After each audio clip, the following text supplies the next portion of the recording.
नमो तस्स भगवतो अरहतो सम्मा सम्बुद्धस्स। नमो तस्स भगवतो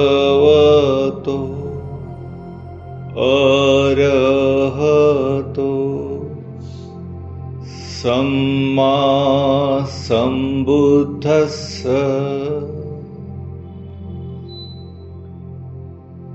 नमो तस्स भगवतो अरहतो सम्मा सम्बुद्धस्स।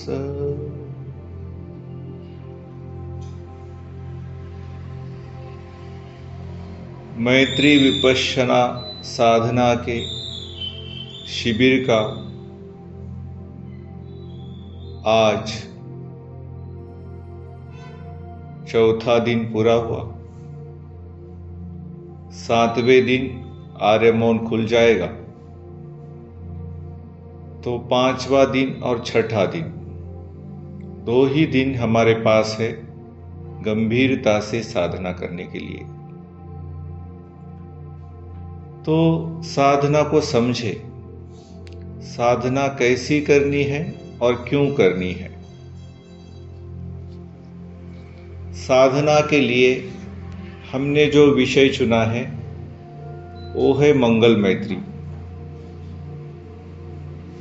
हमारा कल्याण हो और हमारे कल्याण मित्र का भी कल्याण हो, आध्यात्मिक साथी का भी कल्याण हो, मंगल हो। किसी का मंगल कैसे हो सकता है?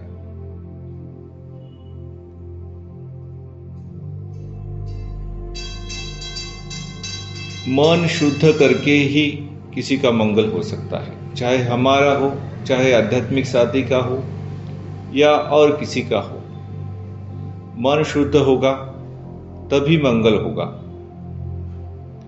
मन करारे प्रसन्न सर्व सिद्धीचे कारण। संतों ने बोला है कि भाई मन प्रसन्न रखेंगे तो सब कुछ सिद्ध हो जाएगा। मन एव मनुष्याणाम कारणम बंध मोक्षयोः।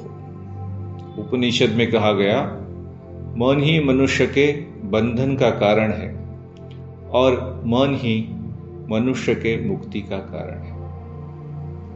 तो मंगल मैत्री करते हुए हम हमारा भी मन शुद्ध कर रहे हैं और हमारे आध्यात्मिक साथी का, उसका भी मन शुद्ध हो, ऐसी कामना कर रहे हैं। यह विषय हमने लिया है और साथ साथ ये भी समझ रहे हैं कि मन कैसे एक विषय से दूसरे विषय की ओर जाता है, कैसे भागता है। कभी मंगल मैत्री पर रहता है, कभी भूतकाल में चला जाता है, कभी वर्तमान में आता है मंगल मैत्री पर, फिर भविष्य काल में चला जाता है। भूत में और भविष्य में जाके क्या करता है? 2 ही चीजें करता है। किसी चीज को चाहता है कि ऐसा होना चाहिए था लेकिन नहीं हुआ, क्या करे, या चाहता है कि कोई चीज ऐसी नहीं होनी चाहिए थी, क्यों हो गई। भविष्य के बारे में भी ऐसा ही सोचता है कि मेरे मन के मुताबिक सारे काम हो जाएंगे तो कितना अच्छा होगा, और यह भी सोचता है अगर मेरे मन के मुताबिक काम नहीं होंगे तो कितना बुरा हो जाएगा, फिर क्या होगा, समस्याएं आ जाएगी। तो ये जो मन चाहता है कि कुछ हो, इसी को लोभ कहते हैं, और चाहता है कि कुछ न हो, इसी को द्वेष कहते हैं। और इन दोनों में हमारी इच्छा है कि ऐसा हो और न हो, यह एक प्रकार की प्यास है। इसी को तृष्णा कहते हैं, तणहा कहते हैं, तहान कहते हैं, थर्स्ट कहते हैं, है ना। तो यह तृष्णा जो है, भगवान ने कहा, दुख का समुदय है। तृष्णा जागी तो समझो दुख ही जागा। सामान्य भाषा में कहते हैं कि दुख का कारण है। तो यह तृष्णा क्यों जागती है, इसका हम अभ्यास कर रहे हैं। मन को एकाग्र करने के लिए, शांत करने के लिए हमने मंगल मैत्री का विषय ले लिया, लेकिन केवल मंगल मैत्री करना यह हमारे साधना का उद्देश्य नहीं। हमारी साधना का उद्देश्य है मन को समझना, क्योंकि मन को ही हम मैं समझते हैं, और दूसरी बात है शरीर को भी हम मैं समझते हैं।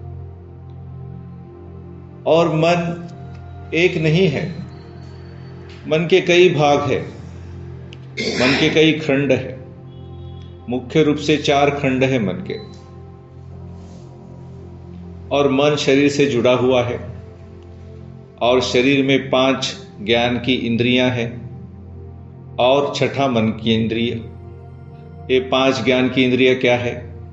हमारे चक्षु है, हमारी आंखें है, ये हमारी देखने की इंद्रिय है, रूप को देखने की, उसका विषय है रूप, दृश्य, आंखों का विषय है। ज्ञान की दूसरी इंद्रिय है कान, और कान का विषय है शब्द। कान से हम शब्दों को सुनते हैं। ज्ञान की तीसरी इंद्रिय है नाक। नाक से हम खुशबू या बदबू को, बू को सूंघते हैं, गंध को जानते हैं। ज्ञान की चौथी इंद्रिय है जीभ।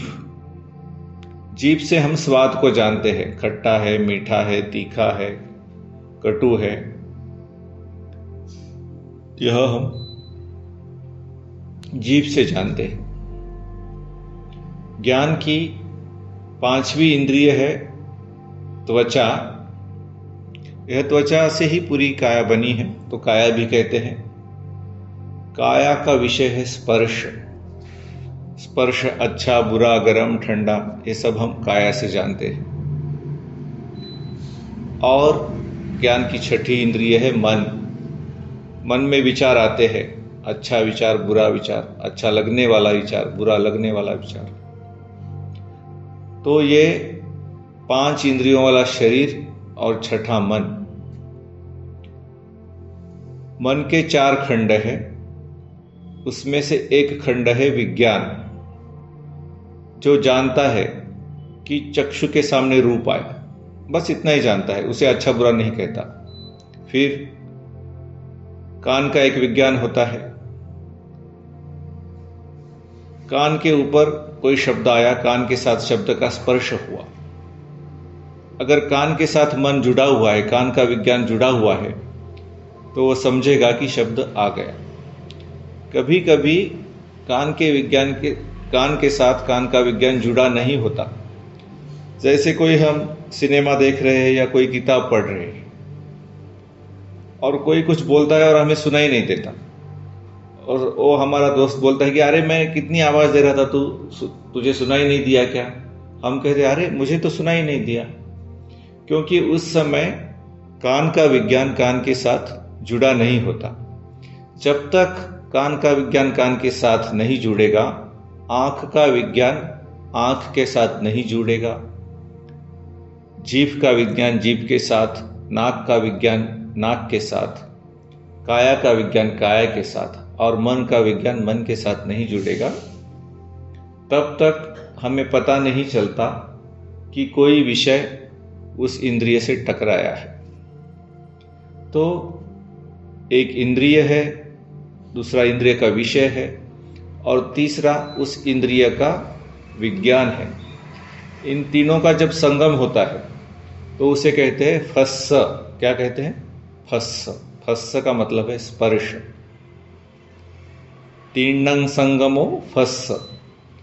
इंद्रिय का विषय और इंद्रिय का विज्ञान, इन तीनों के संगम को कहते हैं फस्स। तो ये मन का पहला हिस्सा है विज्ञान। मन का दूसरा खंड है वेदना। जब स्पर्श होता है इंद्रियों का विषयों के साथ, इंद्रिय, इंद्रिय का विज्ञान और इंद्रिय का विषय, इन तीनों का जब संगम होता है तो उसे इंद्रिय का स्पर्श कहते हैं, फस्स कहते हैं। उस स्पर्श के आधार पर जैसे बीना की डोरी को हम ऐसा टंकार करेंगे तो बीना झनक उठेगी, उसी तरह हमारे शरीर में और हमारे मन में संवेदना जागती है। उसे पुरानी भाषा में कहा गया वेदना। यह भी मन का एक भाग है। तरंग तो शरीर में जागेगी, लेकिन शरीर में तरंग जानने की क्षमता नहीं है। जानने की क्षमता है मन में, इसीलिए शरीर की संवेदना को भी मन का ही भाग कहा गया। और मन में जो तरंग जागेगी वो तो मन ही जानेगा, तो वो मन की वेदना। तो कुछ वेदनाएं शारीरिक है और कुछ वेदनाएं मानसिक है। आजकल वेदना हम पीड़ा को कहते हैं, वह भी सही है, क्योंकि जितनी भी संवेदनाएं हैं, चाहे सुखद हो या दुखद हो या असुखद अदुखद हो, सभी की सभी संवेदनाएं नष्ट होने वाली है। उनका स्वभाव है, उत्पन्न होती है, नष्ट होती है। तो जो सुखद लगती है, जब वो नष्ट होती है तो वो हमें दुख ही देती है। इसलिए सारी संवेदनाओं को वेदना कहा, और वेदना का मतलब है पीड़ा। आजकल पीड़ा को ही वेदना कहने लगे, लेकिन पुरानी भाषा में जो सुखद संवेदना है वो भी वेदना कहलाती थी, और जो दुखद संवेदना है वो भी वेदना कहलाती थी। तो यह मन का दूसरा भाग है, वेदना। अब ये जो वेदना है, मन का जो पुराना अनुभव है, उसके ऊपर मन उसका मूल्यांकन करता है, मन उसकी कीमत करता है, मन उसको नाम देता है। तो मन कहता है ये जो वेदना है ये सुखद है। मन का तीसरा हिस्सा ये कहता है, और कहता है ये दुखद है, कहता है ये अदुखद असुखद है। इस हिस्से का नाम है संज्ञा। ये संयुक्त ज्ञान है। अपने पुराने अनुभवों के आधार पर यह ज्ञान निर्माण होता है कि शरीर में और मन में जो वेदना जागी है, संवेदना जागी है, उसे सुखद कहा जाए या दुखद, यह काम मन का ये तीसरा खंड करता है, संज्ञा। और उसके बाद मन में और एक खंड होता है जो इस पर प्रतिक्रिया देता है। सुखद होगी तो कहेगा और चाहिए, और चाहिए, और चाहिए। शरीर में जो सुखद संवेदना हो रही है, मन में जो सुखद संवेदना हो रही है, वो और चाहिए, और चाहिए, और चाहिए, लोभ की प्रतिक्रिया करता है। और जो दुखद संवेदना होगी, जिसका मूल्यांकन संज्ञा ने दुखद किया, उसको मन का चौथा खंड बोलेगा नहीं चाहिए, नहीं चाहिए, नहीं चाहिए, दूर हो जा, दूर हो जा, दूर हो जा। इस प्रकार हमारा मन काम करता है। वेदना, संज्ञा और जो प्रतिक्रिया करने वाला हिस्सा है उसको संखार बोलते हैं पाली में। आजकल की भारतीय भाषाओं में इसे संस्कार कहेंगे। और जो इंद्रियों के विषय को जानता है वह है विज्ञान। वेदना, संज्ञा, संखार और विज्ञान, यह मन के चार खंड।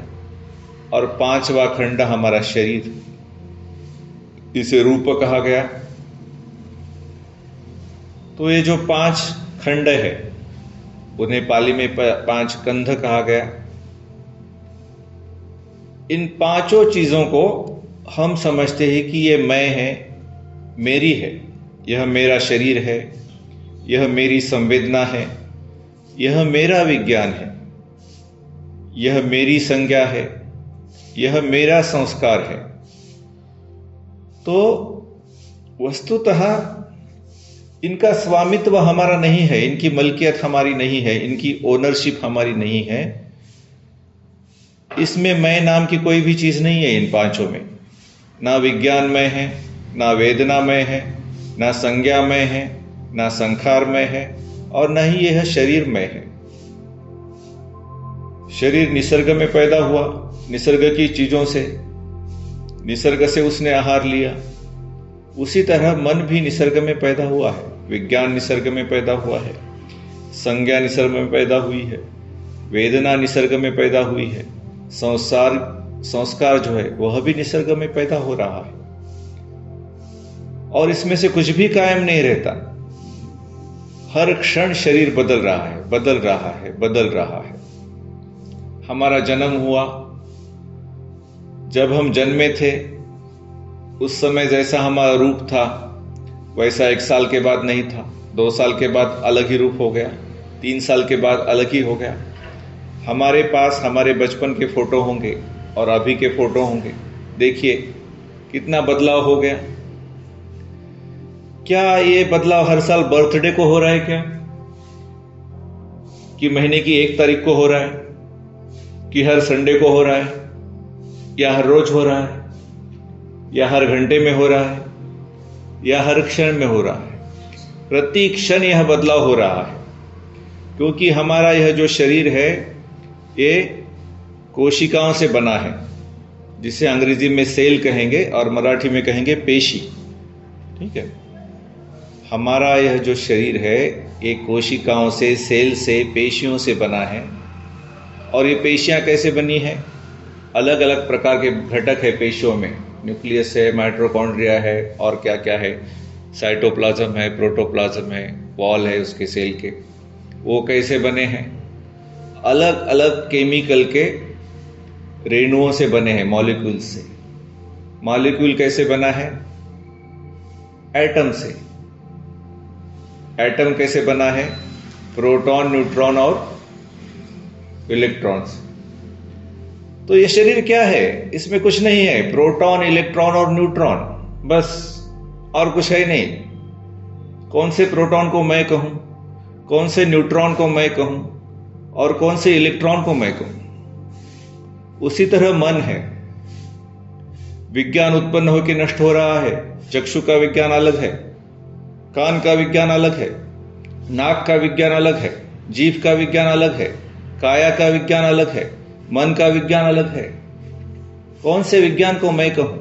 वो भी उत्पन्न होता है, नष्ट होता है। लेकिन जैसे कोई सिनेमा की मूवी है, पहले जो है प्रोजेक्टर से चलती थी, है ना, एक एक एक करके फिल्म रहते थे उसमें, और वो जोर से चलाएंगे तो हमें लगेगा कि ये हाथ, एक चित्र में हाथ यहां होगा, दूसरे चित्र में यहां होगा, तीसरे चित्र में यहां होगा। जल्दी जल्दी चलाएंगे तो हमें क्या लगेगा? एक ही आदमी है और वो हाथ यहां से यहां ले रहा है। वैसे हमें लगता है कि यह शरीर एक ही आदमी का है और इसमें कोई मैं नाम की व्यक्ति बैठी है, ऐसे हमें लगता है। लेकिन देखो, हमारी नाक में से सांस बाहर जा रही है, उसमें से कार्बन डाइऑक्साइड बाहर जा रहा है, उसमें कितने इलेक्ट्रॉन, कितने प्रोटॉन, कितने न्यूट्रॉन हमारे शरीर के से बाहर जाते हैं। मेरे शरीर से बहुत सारे इलेक्ट्रॉन, प्रोटॉन और न्यूट्रॉन बाहर जाते हैं और वो वैभव के शरीर में चले जाते हैं। वैभव के शरीर से निकलते हैं, हनुमान जी के शरीर में चले जाते हैं। तो किसी प्रोटॉन पर, किसी इलेक्ट्रॉन पर, किसी न्यूट्रॉन पर हमारी मलकियत नहीं है, कुछ भी मेरा नहीं है। सब कुछ नष्ट होने वाला है, बदलने वाला है। लेकिन जब इसे हम बदलने वाला नहीं समझते, कायम रहने वाला समझते हैं, तो उससे क्या उत्पन्न होता है? दुख उत्पन्न होता है।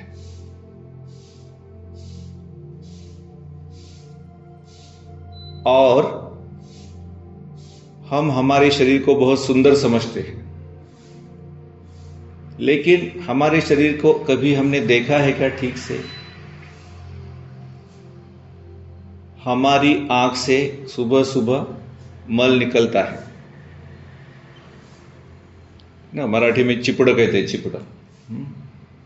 आंख से चिपड़ा निकलता है, नाक से शेंबूड निकलता है, स्नॉट बोलते हैं इंग्लिश में। और मुंह से क्या निकलता है? कभी सलाइवा, लार निकलती है, लार निकलती है। कान से मैल निकलता है ना, ENT स्पेशलिस्ट के पास जाके निकालते हैं ना कान से मैल, कान से मैल निकलते हैं। और रोज रोज सुबह हमें बाथरूम जाना पड़ता है, पेशाब निकलती है, टट्टी निकलती है। कौन सी चीज इसमें सुंदर है मुझे बताओ।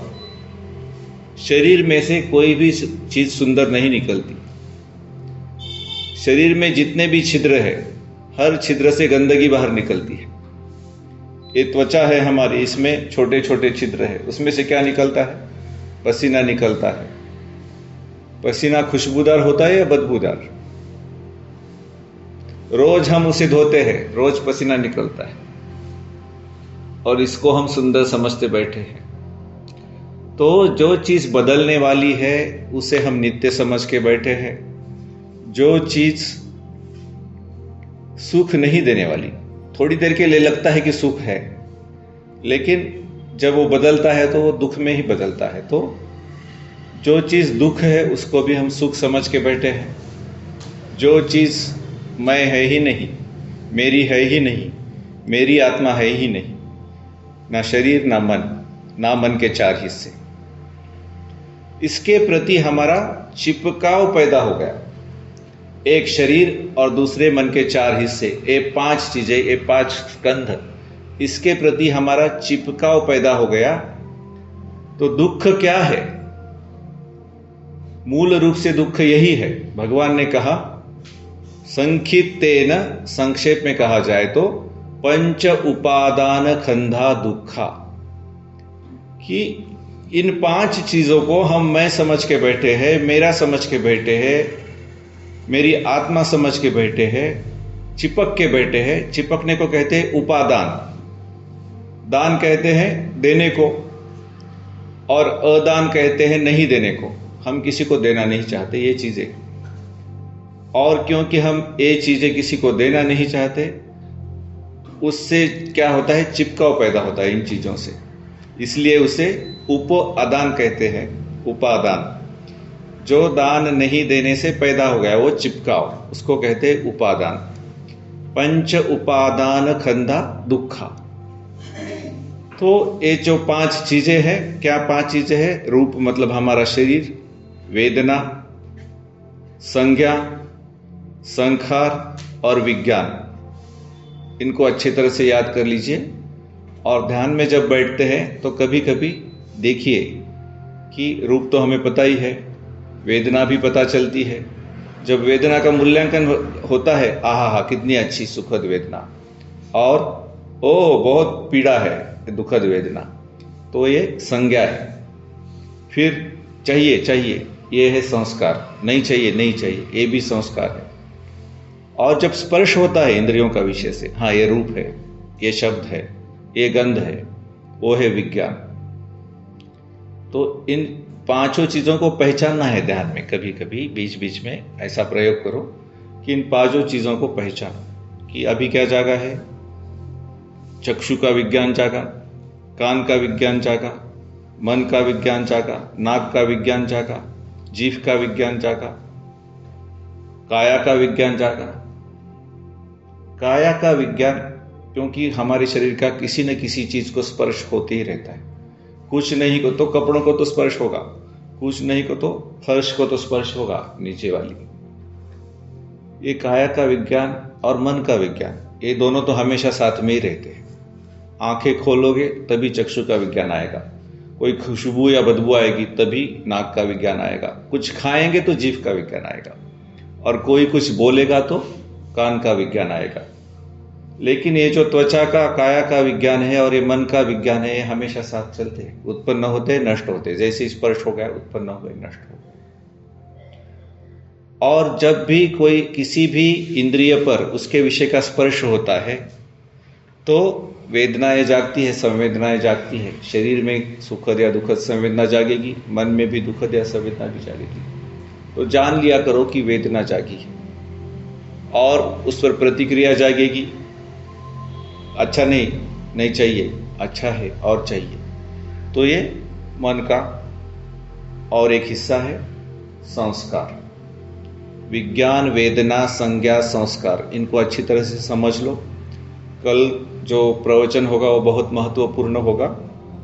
उसके लिए यह समझना जरूरी है कि वेदना क्या है, संज्ञा क्या है, संस्कार क्या है और विज्ञान क्या है। सिर्फ बुद्धि से नहीं समझेंगे, अपने ध्यान में भी देखेंगे कि वेदना क्या है, संज्ञा क्या है, संस्कार क्या है और विज्ञान क्या है। और रूप को तो हम जानते ही है, ये शरीर रूप है। इस प्रकार इसे समझना है। तो जब हम मंगल मैत्री कर रहे हैं और मन किसी विषय में भाग जाता है, क्यों भाग जाता है? उसको कुछ चीज अच्छी लगती है या कुछ चीज अच्छी नहीं लगती, इसलिए भाग जाता है। तो ये क्या अच्छा नहीं लगता? मन में और शरीर में जो संवेदनाएं हो रही है, उसी के ऊपर मन प्रतिक्रिया करता है, अच्छा या बुरा। और उसकी बारे में जो यादें हैं, उस प्रकार की संवेदना के बारे में, वो यादें हमें खींच के ले जाती है, राग में या द्वेष में, लोभ में या द्वेष में खींच कर लेके जाती है। और जब होश आता है तो हम स्वीकार कर लेते हैं कि चलो मन भाग गया था प्रतिक्रियाओं में। तो ध्यान में हम संज्ञा को और संस्कार को बदलने की कोशिश कर रहे हैं। विज्ञान को बदलने की जरूरत नहीं है। विज्ञान से हमें कोई दुख नहीं होता, उतना दुख नहीं होता। विज्ञान को मैं समझते हैं तो उसका थोड़ा सा दुख है, लेकिन वो बहुत गहराई में जाकर समझेंगे। अभी तो विज्ञान से प्रत्यक्ष दुख कुछ नहीं है। चक्षु पर कुछ रूप आ गया आंखों के सामने, विज्ञान ने जान लिया रूप है, उससे तो कोई दुख होता नहीं। वेदना जागती है, वेदना को संज्ञा कहती है दुखद है या सुखद है। और जब संज्ञा वेदना को दुखद या सुखद कहेगी तो सुखद को बनाए रखने की तृष्णा जागेगी और दुखद को दूर करने की तृष्णा जागेगी।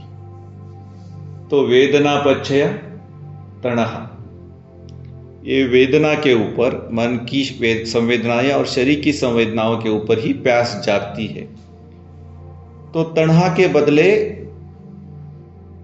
साधना में प्रज्ञा जगानी है कि यह जो संवेदनाएं हैं मन में जो जाग रही है और शरीर में जाग रही है, वो दोनों की दोनों अनित्य है, दुख है, मैं नहीं है, मेरी नहीं है, मेरी आत्मा नहीं है।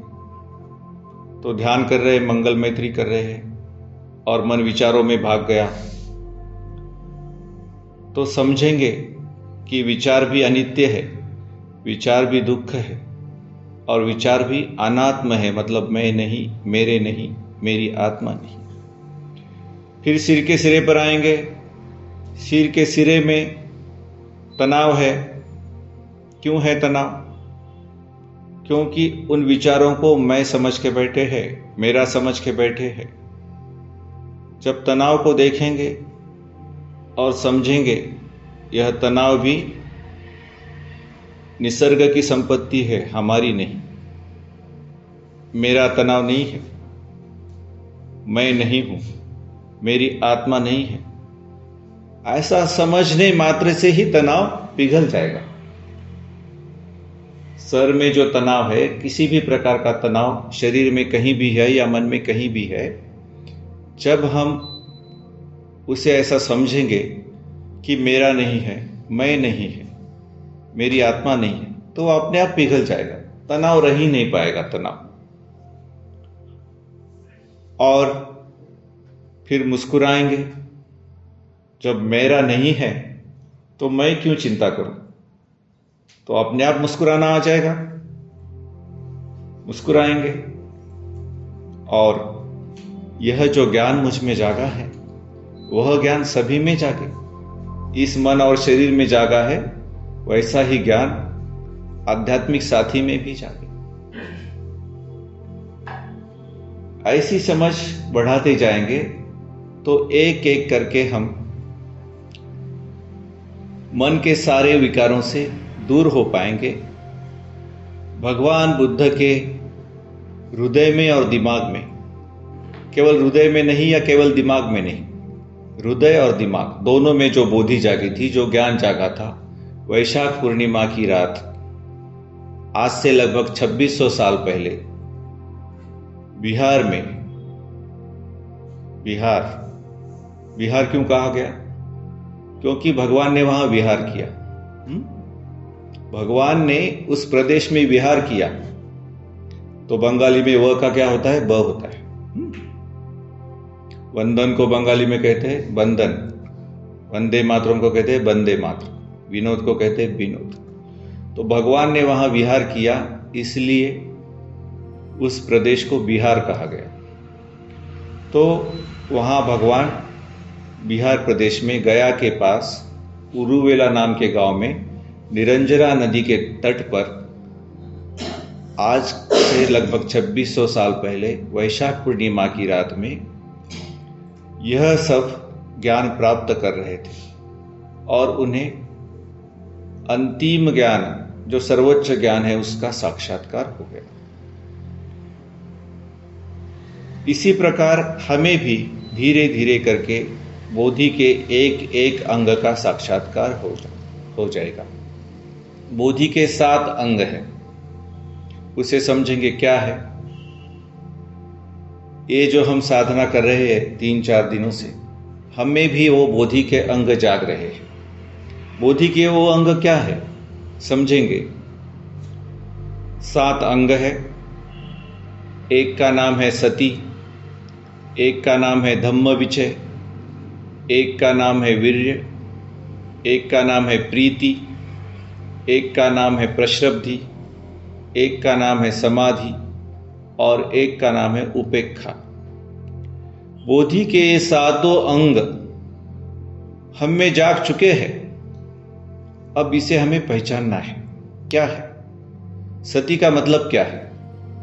भगवान ने क्या कहा सती के बारे में? भगवान कहते हैं काये कायानुपस्सी विहरति आतापि संपजानो सती मां विनेय्य लोके अभिज्ञादो मनस्सं वेदनासु वेदनानुपस्सी विहरति आतापि संपजानो सती मां विनेय्य लोके अभिज्ञादो मनस्सं चित्ते चित्तानुपस्सी विहरति आतापि संपजानो सती मां विनेय्य लोके अभिज्ञादो मनस्सं धम्मेषु धम्मानुपस्सी विहरति आतापि संपजानो सती मां विनेय्य लोके अभिज्ञादो मनस्सं।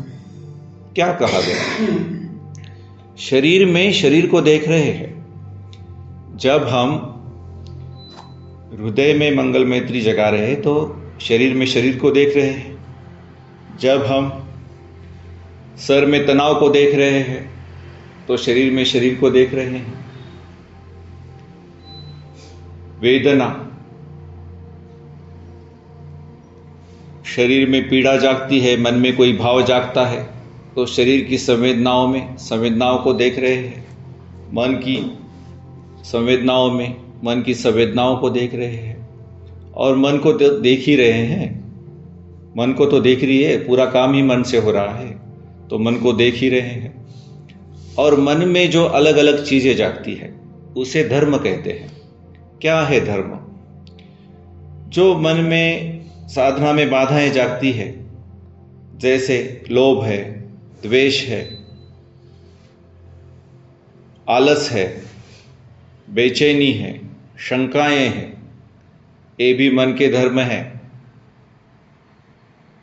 और विज्ञान है, वेदना है, संखार है और संज्ञा है, इन्हें भी मन के धर्म कहा गया। और फिर जो हमारे 6 इंद्रिय है वो मन के बिना अधूरे हैं, तो इन्हें भी मन के धर्म कहा गया।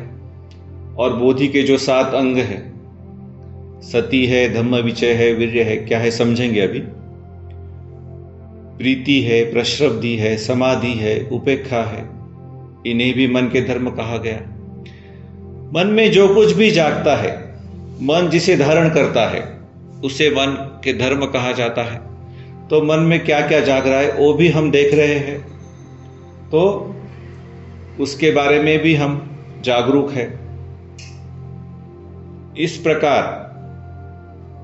हम काया को देख रहे हैं, वेदना को देख रहे हैं, चित्त को देख रहे हैं और चित्त में जागने वाले धर्मों को भी देख रहे हैं। और मन कैसे एक विषय से दूसरी विषय की ओर जाता है, कभी मंगल मैत्री पर रहता है, कभी दूसरे विषयों में चला जाता है, कभी तनाव पर रहता है, कभी मुस्कुराहट पर रहता है, कभी हृदय में रहता है। मन कैसे एक विषय से दूसरे विषय की ओर जाता है, इसी को सती कहा गया। तो साधना में यह जो सती है, जिसे आजकल की भाषा में स्मृति कहेंगे, भान कहेंगे, होश कहेंगे, अंग्रेजी में अवेयरनेस कहेंगे, माइंडफुलनेस कहेंगे, ये साधना में हमेशा हमारे साथ रहती है। तो ये बोधि का एक अंग है। हमें जो साक्षात्कार होने वाला है आगे जाकर के, उसका यह एक अंग है सती। दूसरा अंग है धम्म विचय। धम्म विचय मतलब मन में जो चीजें जागती है उनको हम अब जानने लगे हैं। मन में द्वेष जागा तो क्यों जागा और द्वेष को कैसे नष्ट किया जा सकता है, ये भी हम जानने लगे हैं। द्वेष के साथ तनाव जागता है, यह भी हम जानने लगे हैं। तनाव को ढीला करेंगे तो द्वेष भी नष्ट होगा, यह भी हम जानने लगे हैं। मुस्कुराने से मन में सद्भावनाएं जागेगी, यह भी हम जानने लगे हैं। तो यह जो धर्मों को अलग अलग करके हम जानने लगे हैं, इसी को धम्म विचय कहा गया। यह भी बोधि का एक अंग है। और बोधि का तीसरा अंग है वीर्य। यह जानने के लिए हम जो प्रयास कर रहे हैं, हम हमारे घर से छुट्टी लेके 7 दिन यहाँ आए, यह भी एक वीर्य है। यहाँ हम टाइम टेबल का पालन कर रहे हैं, पूरे समय सारणी का पालन कर रहे हैं, यह भी एक वीर्य है। हम बैठ के साधना कर रहे हैं, वह भी एक वीर्य है। वीर्य का मतलब है पराक्रम, परिश्रम। यह जो परिश्रम हम कर रहे हैं, यह भी बोधि का एक अंग है। This is also a factor of enlightenment. सती हो गई, धम्म विचय हो गया, वीर्य हो गया। उसके बाद है प्रीति। मन में जो सुख जागता है, मन को अच्छा लगता है, सात्विक सुख। जब हम किसी और को मंगल मैत्री देते हैं, किसी और के लिए कुछ अच्छा काम करते हैं, तो मन में प्रीति जागती है। यह प्रीति भी बोधि का एक अंग है। और फिर मन शांत हो जाता है। जब तनाव को हम पिघलते हैं ना, तो मन शांत हो जाता है। तो उसे कहते हैं पश्चद्धि। संस्कृत में आज की भाषा में उसे कहेंगे प्रश्रब्धि। एकदम शांति का सुख, उसे कहते हैं प्रश्रब्धि। यह भी बोधि का एक अंग है। और कभी कभी सब साधक अब बोलने लगे कि एकदम सब कुछ ऐसा लगता है कि कुछ नहीं है, एकदम ब्लैंक हो जाता है, तो यह है समाधि, है ना। और फिर है उपेक्षा। उपेक्षा मतलब जो है उसे हम उसी रूप में स्वीकार कर ले रहे हैं। ना उसके प्रति हम राग जगाते हैं, ना लोभ जगाते हैं, ना द्वेष जगाते हैं। यह है उपेक्षा। यह भी बोधि का एक अंग है। तो जब भी साधना करते हैं तो कभी कभी जांच लिया करेंगे कि अब बोधि का कौन सा अंग जागा है। जब हमारा मन बहुत शांत होता है तो हम जान सकते हैं कि अभी सती का अंग तो हमेशा साथ में है। अभी अलग अलग धर्मों को जान रहा है, धम्म विचय। जब हमारा मन उच्छृंखल हो जाता है तो 3 अंगों को उपयोग में लाना चाहिए। एक है धम्म विचय, धर्मों को अलग अलग करके देखो, मन में क्या हो रहा है उसे अलग अलग करके देखो। फिर वीर्य मतलब प्रतिश्रम, परिश्रम, पराक्रम। और प्रीति, जब मुस्कुराते हैं तो प्रीति जागती है। तो मुस्कुराने को, परिश्रम को और चीजें अलग अलग करने को हम ज्यादा महत्व देंगे। जब मन बहुत भटकेगा। और प्रश्रब्धि, समाधि और उपेक्षा, इनसे मन शांत हो जाएगा। मन शांत होगा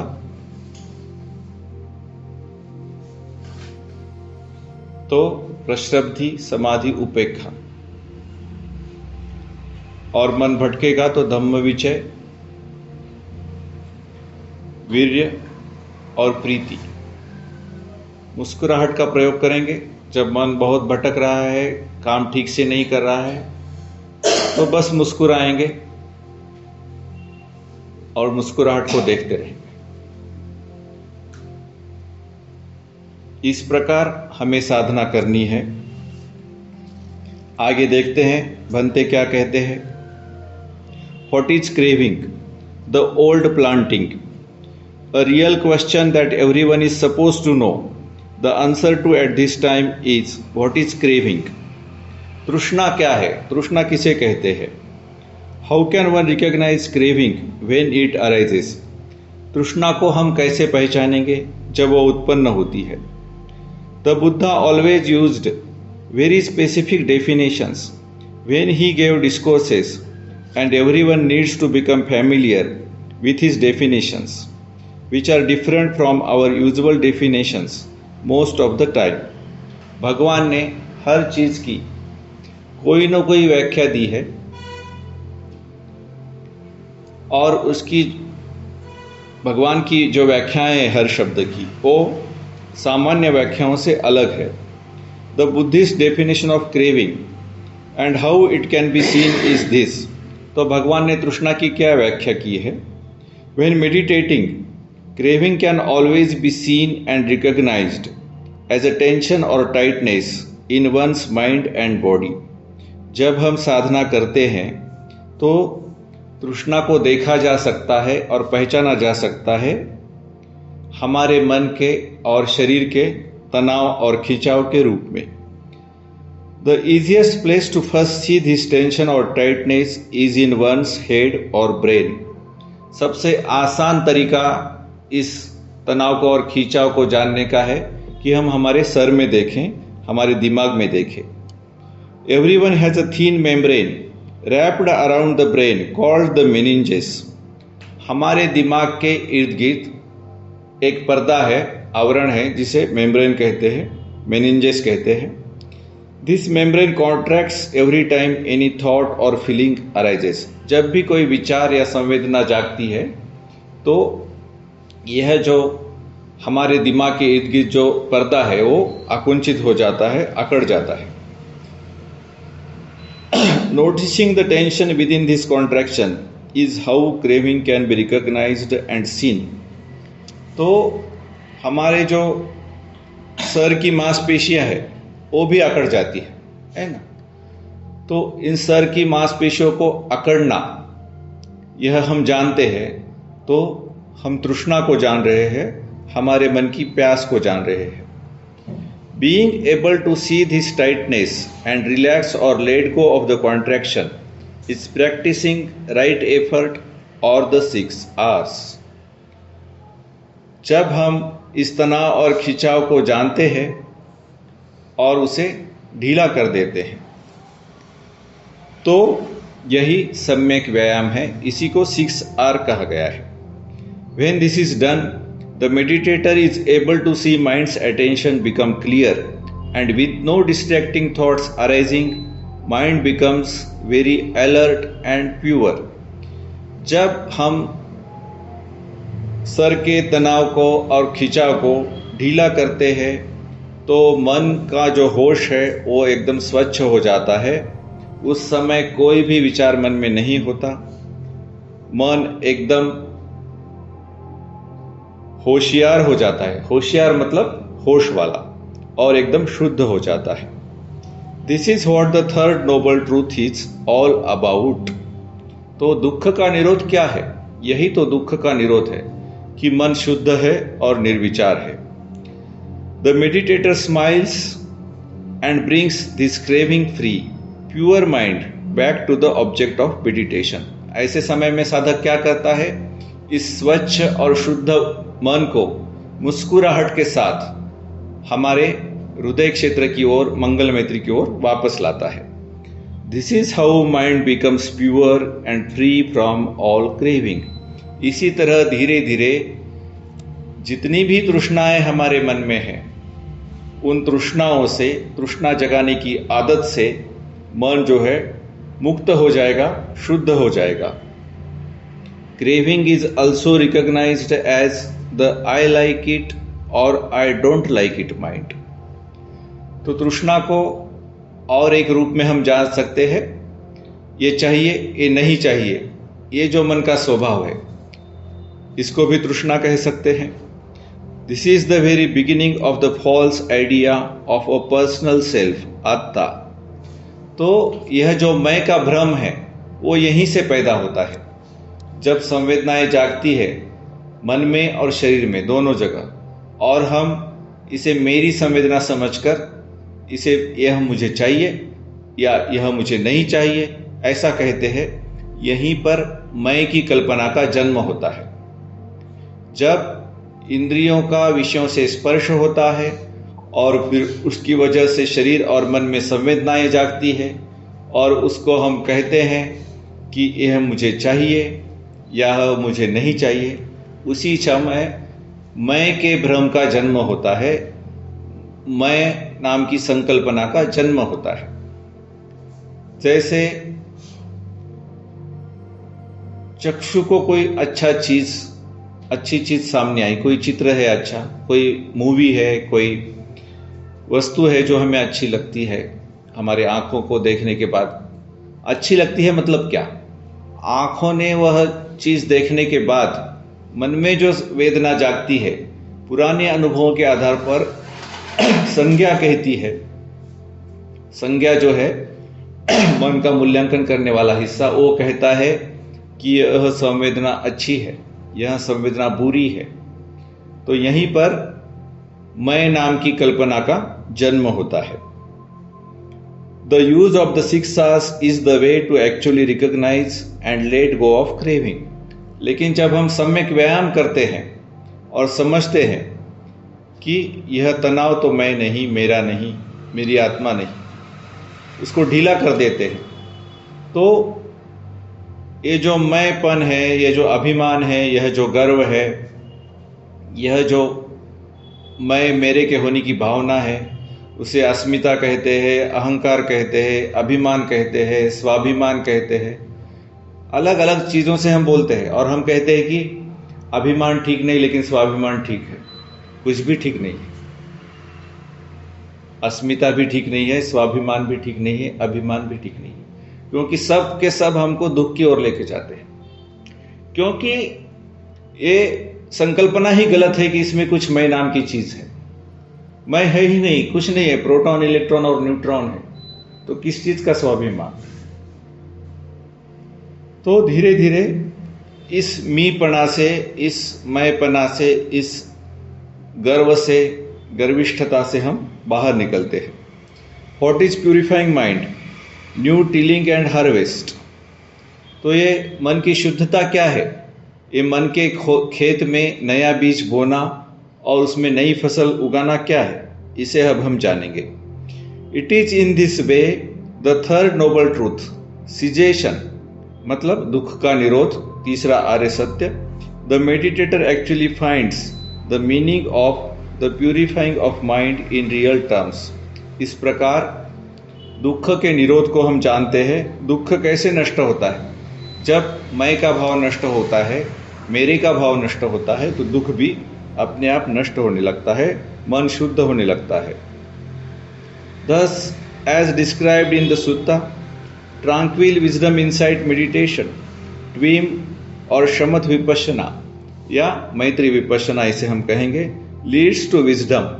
इस प्रकार यह जो साधना है वह हमें सच्चे ज्ञान की तरफ लेके जाती है। और सच्चा ज्ञान क्या है? सच्चा ज्ञान अंत में एक ही है कि मैं नाम की कोई चीज है ही नहीं। यही सच्चा ज्ञान है। भगवान को जो बोधि प्राप्त हुई उस वैशाख पूर्णिमा की रात बिहार में गया के पास, बोध गया में निरंजरा नदी के किनारे, वह बोधि क्या थी? यही बोधि है कि मैं नाम की कोई चीज है ही नहीं। फुल अवेयरनेस, यही सजगता, शार्प माइंडफुलनेस, यही जो सती है, इसी को शार्प माइंडफुलनेस बोलते हैं। सजगता, जागरूकता, and eventually to the highest goal of attaining nibbana, और यह हमें निर्वाण की ओर ले जाएगा। निर्वाण क्या है? वाण कहते हैं जलने को, जलने को वाण कहते हैं। कुछ बर्न हो रहा है। अंग्रेजी में देखो बर्न कहते हैं, पाली में कहते हैं बान। उसमें भी ब है, इसमें भी ब है, उसमें भी न है, इसमें भी न है। बर्निंग और बान, जो जलता नहीं है वो निब्बान है। ठीक है, हमारा मन जल रहा है, प्रतीक्षण जल रहा है, या तो लोभ में जल रहा है या द्वेष में जल रहा है। प्यास है ना,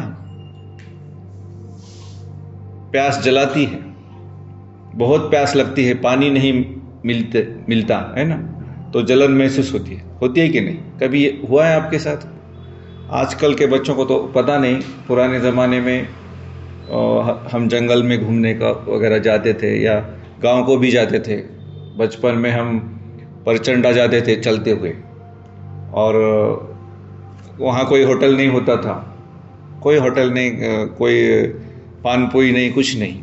और अहमदपुर को गाड़ी आने के लिए बहुत समय लगता था। परचंडा को पैदल जाएंगे और दर्शन करके वापस परचंडा पार्टी पे आके बैठेंगे, तो बहुत प्यास लगती थी और साथ में पानी नहीं होता था। ऐसा हुआ है अभी किसी को? आपने अनुभव किया होगा।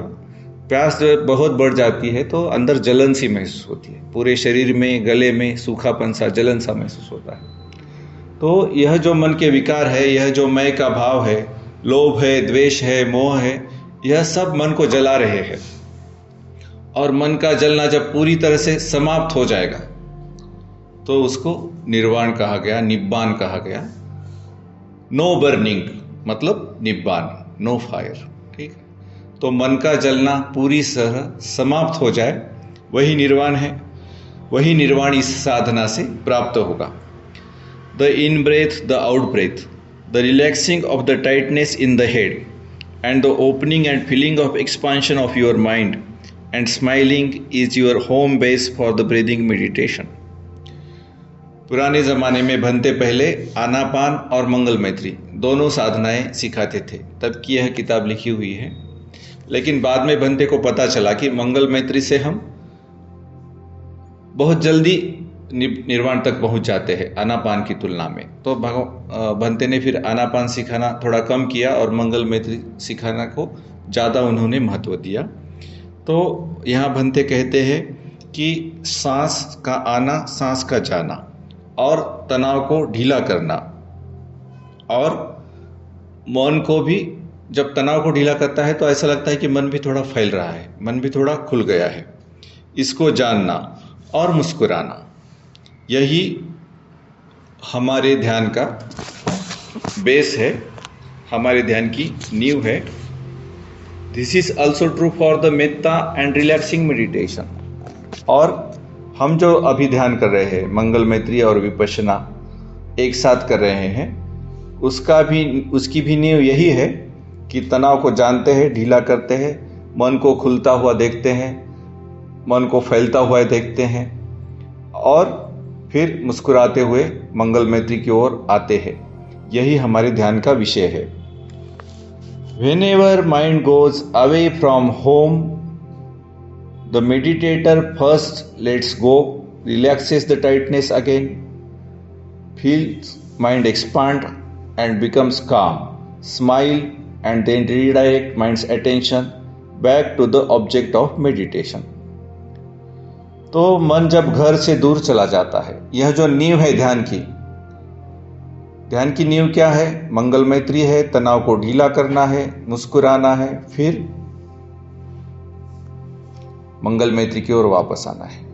तो यह जो घर है हमारा, इससे मन दूर चलाता जाता है किसी और विषय में, तो मन उन चीज़ों को, उन विषयों को जाने देता है, फिर से तनाव को ढीला करता है, मन को खुलता हुआ देखता है, फैलता हुआ देखता है, और मन शांत हो जाता है, मुस्कुराता है, और फिर मन के ध्यान को मंगल मैत्री की ओर वापस लाता है। The meditator always comes back home regardless of what arises, that is whether it is a wandering thought, an emotional pain, a physical sensation or any other distraction। यह मंगल मैत्री, यह मुस्कुराना, यह तनाव को ढीला करना, यही हमारा घर है। और साधक चाहे कहीं भी जाए, किसी शरीर की पीड़ा में जाए, किसी मन की तीव्र भावना में चला जाए, या भूतकाल में जाए, भविष्य काल में जाए, लोभ में जाए, द्वेष में जाए, उसे फिर से घर को वापस आना है ना। क्या बोलते हैं, सुबह का भूला हुआ शाम को घर लौट आए, उसे भूला न कहो, यही है अपनी राह। तो कितना भी ये भूल जाए, उसको वापस घर को लेके आओ, ठीक है। कभी कभी है ना, कोई बच्चा होता है जो गैरी बोलते, उसको गैरी बच्चा निकला है ना, वाहियात निकला, या और कुछ कहते हैं हिंदी में कि ये आवारा है, तो वो घर से भाग जाता है ना, अपने माता पिता को छोड़कर कहीं और चला जाता है, और कुछ महीनों बाद, कुछ सालों बाद उसे वापस आता है माता पिता के पास। तो उसे माता पिता अपने पास रखते हैं कि नहीं रखते हैं? रखते हैं ना। तो उसी तरह मन कहीं भी चला जाए तो उसको वापस लेके आना है। राग में चला जाए, लोभ में चला जाए, द्वेष में चला जाए, मोह में चला जाए, आलस में चला जाए, बेचैनी में चला जाए, कहीं भी चला जाए, और हमें पता चल गया अरे चला गया, वो तो बहुत दूर जाएगा नहीं, और जाएगा तो भी हम तुरंत उसे वापस ले आ सकते हैं। मन की एक बात है, मन बम्बई भी चला गया तो भी उसे तुरंत वापस लेके आ सकते हैं, है ना। मन हेवन में भी चला गया, तुरंत उसे वापस लेके आ सकते हैं। नर्क में चला गया, तुरंत उसे वापस लेके आ सकते हैं, है ना। बच्चे की वो बात नहीं, बच्चे को बहुत समय लगता है, लेकिन मन को हम तुरंत वापस लेके आ सकते हैं। कहीं भी चला जाएगा उसको हम तुरंत वापस लेके आ सकते हैं। कहाँ वापस लेके आएंगे? अपने घर में लेके आएंगे, अपने सर में लेके आएंगे, तनाव को ढीला करेंगे, मुस्कुराएंगे, और मंगल मैत्री की ओर उसे वापस लाएंगे। इतनी सी बात है, और इतनी सी बात से इतनी बड़ी बोधि हमें प्राप्त हो जाएगी, जो कि भगवान बुद्ध को प्राप्त हुई थी। भगवान बुद्ध की पूजा सारी दुनिया में करती है। दुनिया में सबसे ज्यादा मूर्तियां किसकी है? लोहे की मूर्तियां हैं, पत्थर की मूर्तियां हैं, लकड़ी की मूर्तियां हैं, ब्रॉन्ज की मूर्तियां हैं, अलग अलग धातुओं की मूर्तियां हैं, मिट्टी की मूर्तियां हैं, चित्र है बड़े बड़े निकाले हुए। भगवान बुद्ध के अलावा ऐसा कोई संत नहीं कि जिसकी इतनी मूर्तियां हो। क्यों है?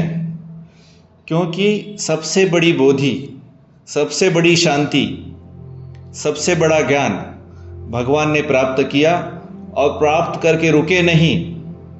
बहुत आसान था उनके लिए, मुझे ज्ञान प्राप्त हो गया, बस हो गया, मैं अब दूसरों की चिंता मैं क्यों करूं, ऐसा भी सोच सकते थे भगवान। 35 साल की उम्र में भगवान को ज्ञान प्राप्त हुआ, 29 साल की उम्र में घर छोड़ा, और 6 साल तपस्या के बाद 35 साल की उम्र में भगवान को प्राप्त हुआ, और भगवान की मृत्यु हुई 80 साल की उम्र में। तो पूरे बिहार में, और पूरे उत्तर प्रदेश में, और नेपाल में, और हरियाणा के कुछ हिस्से में भगवान घूमते रहे। सिर्फ जो मानसून का समय है, वर्षा का समय है, जिसे हम चातुर्मास बोलते हैं, आषाढ़ पूर्णिमा से लेकर 3 ही मास भगवान रुकते थे, कभी कभी 4 मास रुकते थे। गुरु पूर्णिमा से लेकर कोजागिरी पूर्णिमा तक, और कभी कभी त्रिपुरारी पूर्णिमा, कार्तिक पूर्णिमा तक। उस समय क्या था? उस समय ऐसे पक्के रास्ते नहीं थे नितिन गडकरी के, उस समय मिट्टी के रास्ते थे, तो चलना मुश्किल होता था। इसलिए एक जगह वहाँ चातुर्मास में रुकते थे। वहाँ से ये चातुर्मास की परंपरा निकली है। तो 4 महीने भगवान एक जगह रुकते थे और गृहस्थों को धर्म सुनाते थे। तो उस समय से यह परंपरा पड़ी है कि गुरु पूर्णिमा से लेकर त्रिपुरारी पूर्णिमा तक हम धर्म का काम करते हैं। चातुर्मास में है पुण्य का काम करो, पोथी पढ़ो, पुराण पढ़ो। क्या पढ़ो? अरे अपने मन को पढ़ो, अपने मन को पढ़ो भाई। मन में क्या हो रहा है ना? अपने मन को जानो। मन को ही नाम का कहा गया, उसका ही स्मरण करना है, मन का होश रखना है। तो ये जो चातुर्मास है उसमें मन का होश रखने का काम करना गृहस्थ सीखते थे। और फिर भगवान ये 4 महीने छोड़कर बाकी के जो 8 महीने हैं भगवान गांव-गांव पैदल जाते थे। भगवान में चरित्र में कहीं नहीं आया। भगवान के चरित्र में एक बार बुद्ध बन जाने के बाद भगवान कभी बैलगाड़ी में बैठे, घोड़े पे बैठे, हाथी पे बैठे, ऐसा एक भी वाक्य भगवान के चरित्र में नहीं है। पैदल जाते थे भगवान, एक गांव से दूसरे गांव पैदल जाते थे। और किस लिए जाते थे? उनको क्या जरूरत थी? वो तो मुक्त हो गए थे। लेकिन हम सोचते हैं कि आसक्ति नहीं होगी तो हम काम कैसे करेंगे? भगवान को किसी चीज की आसक्ति थी क्या? नहीं थी। फिर भी भगवान ने इतना काम किया, 45 साल काम किया और दिन रात काम किया। उनकी कोई ऐसे ऑफिस की टाइमिंग नहीं थी कि 10 से 5 बजे तक। सुबह भी कोई आया तो धर्म सिखाते थे, दोपहर में भी कोई आया तो धर्म सिखाते थे, शाम को भी कोई आया तो धर्म सिखाते थे। और रात में भी ऐसा कहा गया है कि स्वर्ग के देवता उनके पास आते थे धर्म सीखने के लिए। रात में उनको भी भगवान धर्म सिखाते थे। मुश्किल से 2 घंटे भगवान आराम करते थे। इतना काम भगवान ने किया बिना आसक्ति के। तो हमको डर लगता है, आसक्ति चली जाएगी तो हम पैसा कैसे कमाएंगे, हम काम कैसे करेंगे, हमको डर लगता है। लेकिन बिना आसक्ति के भी आदमी काम कर सकता है। भगवान इसका स्वयं बड़ा उदाहरण है। तो डरे नहीं कि आसक्ति कम हो जाएंगी तो हम तो बिल्कुल निकम्मे हो जाएंगे, ऐसा सोचेंगे नहीं। देखो भगवान बिल्कुल निकम्मे नहीं थे। भगवान ने इतना बड़ा काम किया कि आज पूरी दुनिया उनके सामने नतमस्तक होती है। तो हम भी भगवान की राह पर चलकर, भगवान ने इतना 45 साल लोगों को धर्म सिखाया, उतना तो हम नहीं कर पाएंगे, लेकिन जितना हमसे बनता है उतना हम कर सकेंगे। और इसके लिए पहले भगवान की राह पर चलेंगे, मन में मंगल मैत्री जगाएंगे। मन भाग जाता है तो पहचानेंगे कि मन भाग गया और किस चीज़ में भागा है, उस चीज़ को छोड़ देंगे, अपने सर पर लेके आएंगे, तनाव को ढीला करेंगे, मुस्कुराएंगे और फिर से मंगल मैत्री की ओर आएंगे। अभी तो आध्यात्मिक साथी को मंगल मैत्री दे रहे हैं, आगे चलकर औरों को भी देंगे। जल्दी जल्दी नहीं करना, वह स्टेज भी आ जाएगी, वह पायदान भी आ जाएगी कि सभी लोगों का दुख नष्ट हो जाए, सभी लोगों का भय नष्ट हो जाए, सभी लोगों का शोक नष्ट हो जाए। ऐसी कामना भी हम करेंगे। दुख पत्ताच निर्दुःखा भय पत्ताच निर्भया शोक पत्ताच निःशोका होन्तु सब्बेऽपि पाणिनो एतावता च अम्मेहि संभतं पुण्यसम्पदम् सब्बदेवानुमोदन्तु सब्बसम्पत्तिसिद्धिया आकाशट्ठा च भूमट्ठा देवानागा महिद्धिका पुण्यं तम् अनुमोदित्वा चिरं रक्षन्तु शासनं चिरं रक्षन्तु देशनं चिरं रक्षन्तु मं परं भवतु सर्व मंगलम भवतु सर्व मंगलम भवतु सर्व मंगलम। सभी मेरे साथ कहेंगे, साधु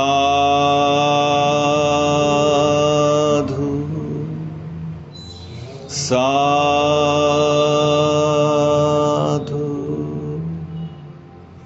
साधु। विश्राम करें, विश्राम करें।